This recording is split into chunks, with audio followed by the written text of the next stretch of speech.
pourquoi la FECAFOOT a voulu absolument qu'on joue à Garoua, pourtant elle savait que la pelouse n'était pas prête.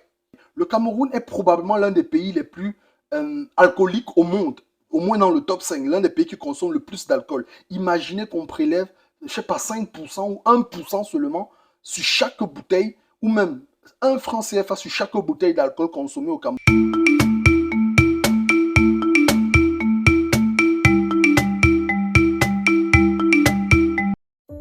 Bonjour, bienvenue à cette nouvelle édition de Sportcast. C'est avec beaucoup de plaisir que je vous retrouve encore aujourd'hui. Aujourd'hui, on va traiter d'une thématique qui est plutôt fondamentale. C'est l'entretien des infrastructures sportives après les compétitions internationales. La polémique a été alimentée récemment par la FECAFOOT, l'ONIES, le ministère des Sports et je dirais même peut-être Marc Brice, le coach des Lions. C'est-à-dire que le coach des Lions a souhaité jouer l'essentiel de ses premiers matchs dans la ville de Yaoundé. Le ministère semblait être d'accord avec cette approche.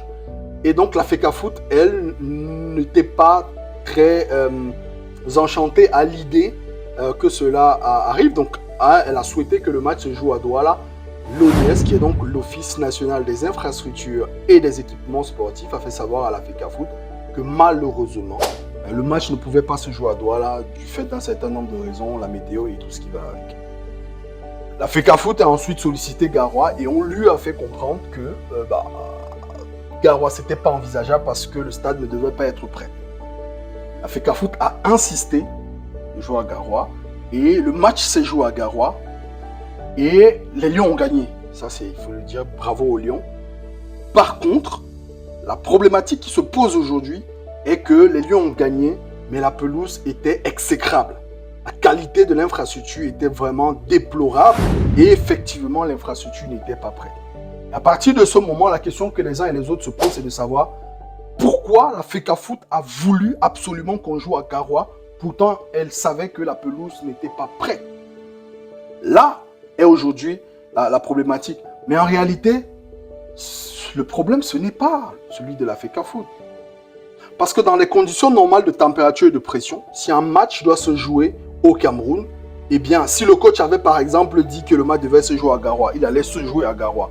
Et on aurait eu, entre guillemets, la même infrastructure. S'il y avait un accord entre les différentes parties que j'ai évoquées au début de cette vidéo, eh bien, on aurait joué à Garoua, mais l'infrastructure ne serait toujours pas en bon état. À qui donc la faute? La faute, ce n'est déjà pas la FECAFOOT.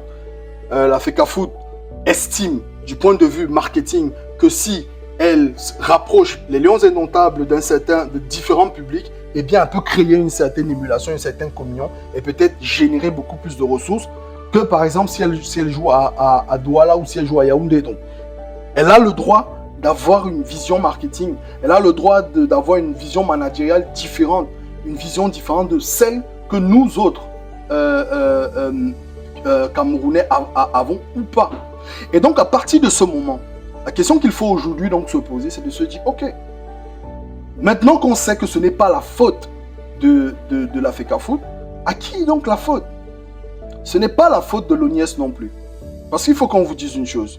Pour entretenir une infrastructure, il faut avoir de la ressource.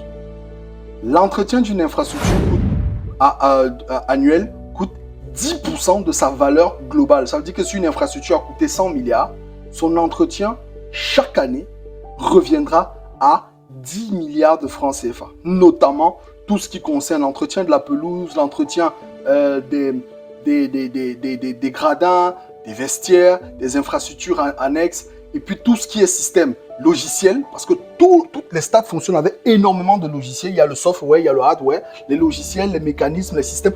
Tout cela, eh bien, tout cela doit être révisé, retravaillé, update. Eh bien, ça nécessite de la ressource. Où prendre donc cette ressource? L'ONIES est parti sur un principe de se dire, oh, nous pouvons probablement organiser des événements extrasportifs. Et je me dis que ça rapporte peut-être ce que ça peut rapporter, mais beaucoup de personnes ont critiqué cela. D'ailleurs, j'ai produit une vidéo il y a quelques temps où je parlais déjà de la problématique de pouvoir générer de la ressource pour entretenir des infrastructures à travers des activités extrasportives, notamment des mariages. Parce que disons-nous bien que plus il y aura des mariages dans les stades, plus cela va rapporter assez d'argent. Enfin, pas totalement, mais au moins pour pouvoir faire tourner la machine. Mais cela ne suffit pas, parce que vous dites-vous bien que 10% de la valeur d'un stade, c'est colossal. C'est pour ça qu'il faut qu'aujourd'hui on se pose les bonnes questions. Moi, personnellement, je pense que la première chose à faire déjà, c'est de pouvoir revenir sur la vision qui était celle de base de la FECAFOOT, à celle de donner au football toute sa grandeur. On ne peut pas construire dans les crises, dans les guerres, dans l'animosité. Je pense qu'il est temps aujourd'hui de brainstormer, de faire asseoir tous les acteurs et de brainstormer. Parce qu'il faut que je vous dise une chose vite fait. Je suis désolé, ce n'est pas le hockey sur gazon qui va remplir Olembe, qui va remplir Japoma ou Rumde Adja. Ce n'est pas le baseball. Même le rugby, ce n'est pas le rugby. Pour que ces stades soient remplis pour l'instant, en attendant que les autres disciplines soient développées, eh bien, c'est le football. C'est le football. Qu'on arrête de dire avec hypocrisie qu'il n'y a pas de sport mineur, il n'y a pas de sport majeur. Tous les pays au monde ont des sports mineurs et des sports majeurs. Je suis dans un pays où le football, ce que nous on appelle football, eux ils appellent ça ici soccer, est une discipline mineure. Et ça ne dérange personne. Le football américain est le sport majeur. Ça ne dérange personne, c'est une réalité. Donc il faut qu'on se dise que notre sport roi, c'est le football. Et donc, pour cela, il faut qu'on remplisse les stades. Maintenant, on est d'accord que l'état actuel du championnat ne permet pas qu'on remplisse les stades. Mais il y a des mécanismes qui puissent permettre cela. Ici, par exemple, les gens n'aiment pas le football du tout. Enfin, ce qu'eux, ils appellent soccer, ils n'aiment pas. Mais à tous les matchs de MLS, le championnat professionnel américain, les stades sont pleins. Pourquoi? Parce qu'il y a d'autres activités autour de l'activité sportive elle-même. Et donc, ces activités connexes-là permettent d'attirer les gens au stade et de rapporter de l'argent, notamment des tombolas. Il y a ce qu'on appelle ici des tombolas, donc, où les supporters, lorsqu'ils achètent leur billet, peuvent également acheter leur billet de tombola. Dites-vous bien que 50% de tout ce qui a été collecté revient à la personne qui aura gagné après tirage au sort. Ça veut dire que c'est des mécanismes. Vous pouvez venir au stade, vous avez juste 1000 francs ou 2000, vous rentrez chez vous, vous êtes multimillionnaire. Au Cameroun, par exemple, imaginez seulement que vous allez au stade, la tombola coûte 1000 francs, d'accord? Et vous avez 10 000 personnes qui participent à la tombola au stade. Et que vous remportez 50%, ça fait 5 millions. Donc vous êtes venu, vous n'aviez rien, vous rentrez chez vous, vous êtes multimillionnaire. C'est des mécanismes qui attirent les gens au stade parce que les gens savent qu'ils peuvent gagner. Il y a d'autres lots, des voitures, des terrains, des maisons, des frigos, des ceci, des motos qui peuvent être remportés à chaque journée de MTN Elite One.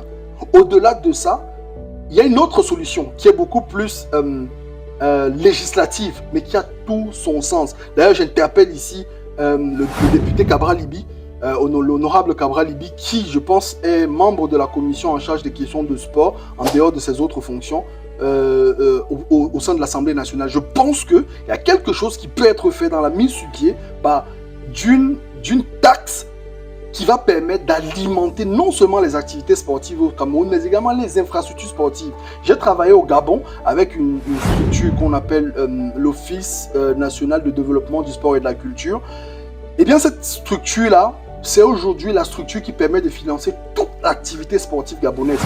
Et comment est-ce que cette structure est alimentée? Elle est alimentée avec un fonds qui est nourri par une taxe. Cette taxe, c'est une taxe qui est prélevée sur les paris sportifs, l'alcool, le tabac et sur toute autre activité ou sur tout autre produit qui pourrait être considéré comme des produits toxiques. Eh bien oui, ce fonds-là est tellement enrichi qu'il a permis justement non seulement d'entretenir les infrastructures sportives, du moins les infrastructures sportives majeures du pays, mais surtout de pouvoir développer d'autres infrastructures dans d'autres disciplines sportives, au point même où ils ont construit un méga hôtel uniquement pour les panthères lorsqu'elles jouent à domicile au Gabon. Juste pour que vous voyez un peu, et non seulement cela, ce fonds permet de financer toutes les compétitions auxquelles participent des sélections gabonaises.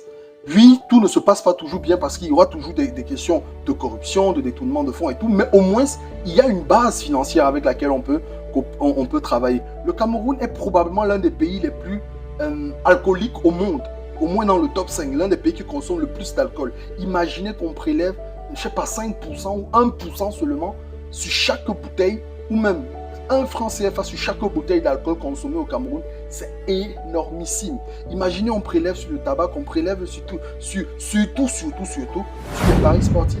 Il y a une dernière étude qui a été publiée, qui précède aussi une autre étude du cabinet Hannibal Consulting qui démontrait que le Cameroun produit 1000 milliards sur les paris sportifs chaque année. Imaginez un seul instant qu'on réussisse simplement au niveau de l'Assemblée nationale à voter une loi qui va permettre de prélever 5% des paris sportifs au Cameroun. Ça fait minimum 50 milliards par an. 50 milliards, vous pouvez entretenir les infrastructures et vous pouvez financer les activités sportives et élever la qualité du spectacle sportif pour que les gens aillent au stade, pour que les sportifs vivent de leur art et pour que tout se passe bien. Mais pour qu'on en arrive là, il faut se poser et arrêter les crises et les guerres inutiles.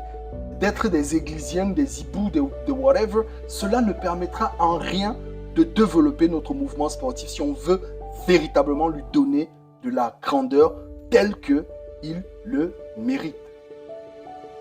Merci.